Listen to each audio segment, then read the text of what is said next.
ఇక ఇంకొక ముఖ్యమైన అంశం, జగన్మోహన్ రెడ్డి గారు చెల్లి పెళ్లి జరగాలి మళ్ళీలాగా ఆయన మళ్ళీ వస్తున్నాడు ఢిల్లీ అంటే వచ్చే ప్రయత్నం చేస్తున్నారు. అపాయింట్మెంట్ అడిగారు. అక్కడ రేపు క్యాబినెట్ మీటింగ్ ఉందట. ఆ మీటింగ్ తర్వాత బయలుదేరి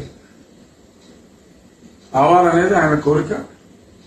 అఫ్ కోర్స్ వస్తే ఏం చెప్తారో అందరికీ తెలుసు కదా. ఏంటి ఏం చెప్తారమ్మా?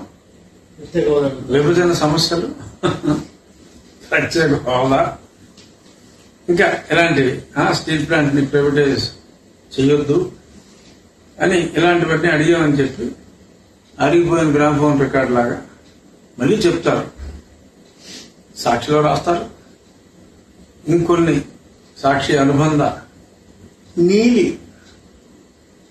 ఛానల్స్ లో వస్తాయి. కాకపోతే మరి నాకున్న సమాచారం, ఐ మే బి రాంగ్, ఈసారి అపాయింట్మెంట్ ఎట్ ద వే అంటారనేది మరి నాకున్న ఇన్ఫర్మేషన్. ఏమో గుర్రం ఎగరవచ్చులాగా ఆయనకన్నా అపాయింట్మెంట్ దొరకొచ్చేమో కానీ ఆయన కలవాలనుకుంటున్న ప్రయత్నం నిజం కాదు అన్నది కలగానే మిగిలిపోతుంది అనేది నా ఉద్దేశం ఈసారికి. ఎందుకంటే పూర్తి రంగులు బయటపడ్డాయి కాబట్టి. ఎందుకు రావాలనుకుంటున్నారు అంటే రేపు 5వ తారీఖు వివేకానంద రెడ్డి గారి హత్య కేసులో వారికి ఎంతో కావలసిన కడప ఎంపీ గారి బెయిల్ రద్దు పిటిషన్ విచారణకు వస్తుంది. సో కాబట్టి మనసులోని ఉద్దేశం అది, పైకి చెప్పేది ఎప్పుడూ చెప్పేది. మరి ఆ మనసులో ఉద్దేశం కోసం ఆయన వస్తున్నట్టుగా మరి ఊరంతా అనుకుంటున్నారు. అలాగే మరి పొత్తు పొడిచేలా ఉంది కాబట్టి ఆ పొత్తు పొడుపుని ఆపే ప్రయత్నం కూడా చెయ్యాలని అనుకుంటున్నట్టుగా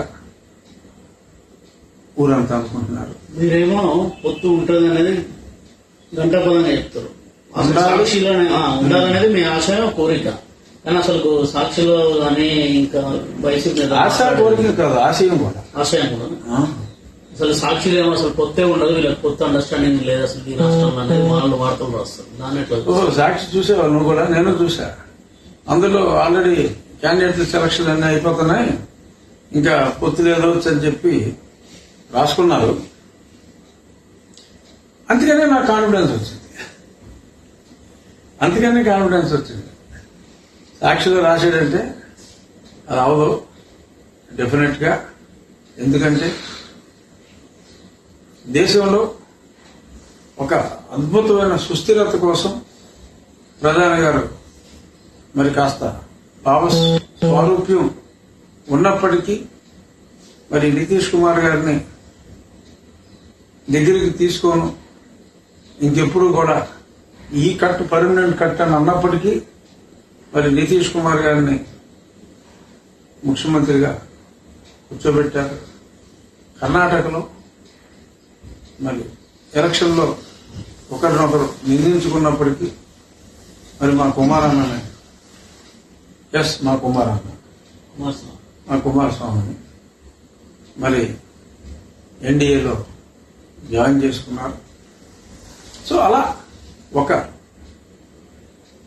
అద్భుతమైన భారతదేశాన్ని నిర్మించాలి, రాష్ట్రాలన్నీ కూడా సుభిక్షంగా ఉండాలి అంటే మరి ఇప్పుడు దుర్భిక్షంలోకి నెట్టివేయబడ్డ ఈ ప్రభుత్వాన్ని మరి ప్రజల సౌభాగ్యాన్ని కోరుకునే పార్టీ ఇటువంటి అద్భుతమైన విజయాన్ని సాధించబోయే కూటమి, ఆల్రెడీ ఈ కూటమిలోని ఒక పార్ట్నర్ ఎన్డీఏలో భాగస్వామి కనుక డెఫినెట్ గా భాగస్వామి నిర్ణయాన్ని గౌరవిస్తూ, అలాగే గతంలో చంద్రబాబు నాయుడు గారు చేసిన అభివృద్ధిని కంటిన్యూ చేయాలి అనే ఉద్దేశంతో ఐ ఫీల్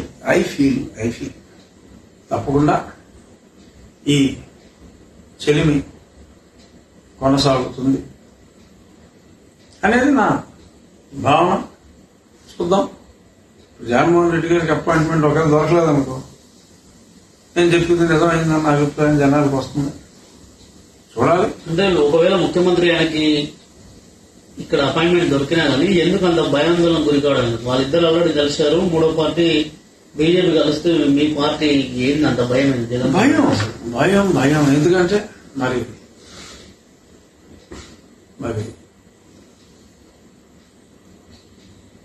అన్ని తెలిసినాయి అందరికీ.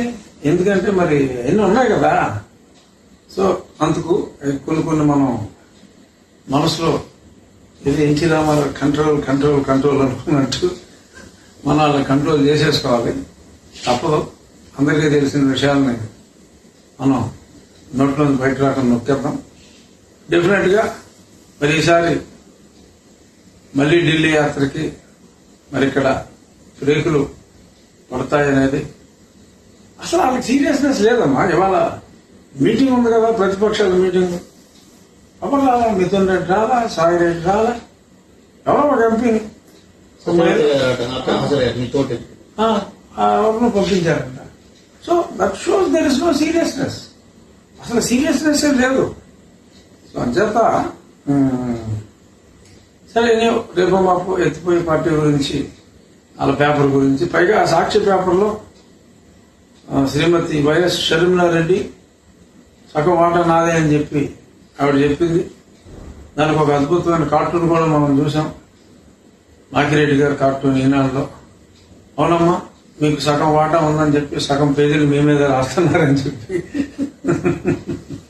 సగం పేజీలు మీకే అలాట్ చేశారని చెప్పి చెప్పారు.